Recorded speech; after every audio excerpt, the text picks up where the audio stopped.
Hey, this is Jason Torpy with the Military Association of Atheists and Freethinkers, here again to answer member questions. This one's from Anthony. He asks, what are some good ways to handle it if your command is discriminating against you for being atheist without getting yourself in trouble, assuming your EO reps are not being helpful? Well, Anthony recognizes a few obvious options when he mentions the EO reps. Solve the issue at the lowest level. That's the first thing. Try to resolve it with whoever the issue is. Approach other representatives of the command or the EO representatives. Theoretically, the chaplain could be helpful, though that hasn't been the case in the past. You have a judge advocate who might be helpful, and with the military lawyers, and you can even put in a congressional inquiry to your member of Congress if you really want to shake things up. But that is a last resort, and they will expect that you have gone through the official channels before doing that.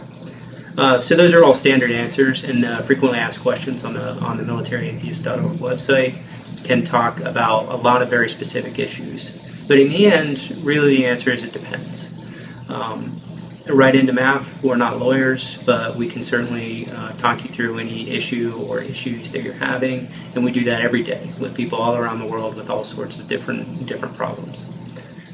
So my hope in really every case is whatever that the specific issue is, and we don't know what it is in Anthony's case, but whatever the specific issue is, you can ask really one simple thing. What has the command done for you lately?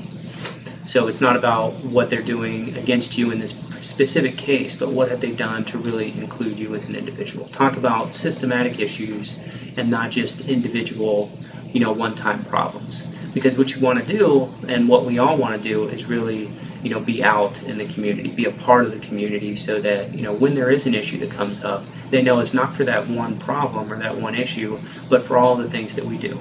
So you don't have to wait for issues to go in and to your commander and say, hey, the chaplain said, is reaching out to Christians and, Catholics and Protestants and Lutherans and Methodists and the Buddhists and the Wiccans, and they seem to be perfectly happy to help everyone, but not really us. So it would be nice if you as a commander could say, the chaplain is here for everybody, but for the atheists and humanists, if you have issues, please come in and see us. That's something that you can ask for before any problems come up.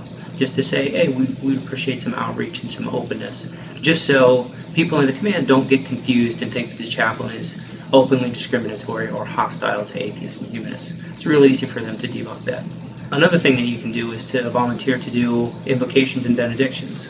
We know that Christian chaplains almost invariably go up and they do what they call non-denominational prayer, which essentially means Christian prayer before and after basically every military ceremony.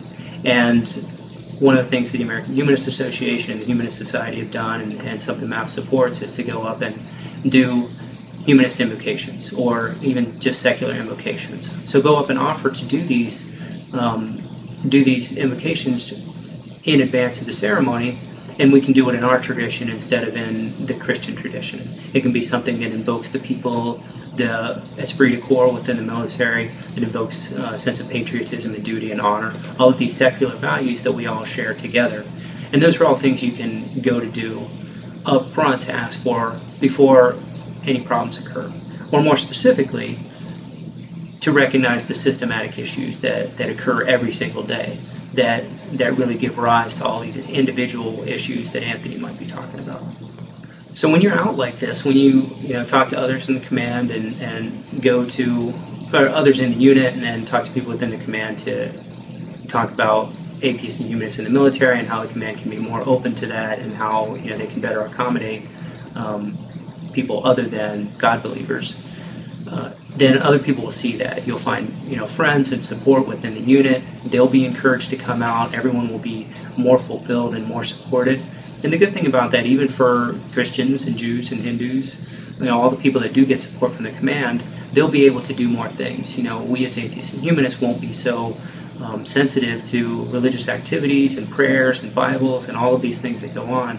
We can be a little bit more resilient to that if occasionally there are mentions of humanists and atheists in the unit and the positive role that we provide within the unit. It can be a little bit more of a give and take instead of all religion all the time.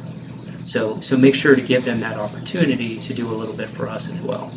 So again, this is Jason Torpy with the Military Association of Atheists and Freethinkers at militaryatheists.org. Again, check the frequently asked questions. If you're having any issues, feel free to contact MAAF, read through those FAQs, and reach out to the community, both locally in your area and online, and to MAAF in general for the support that you need. Because if the command isn't there, we can make sure that they know you're not alone and your concerns are valid.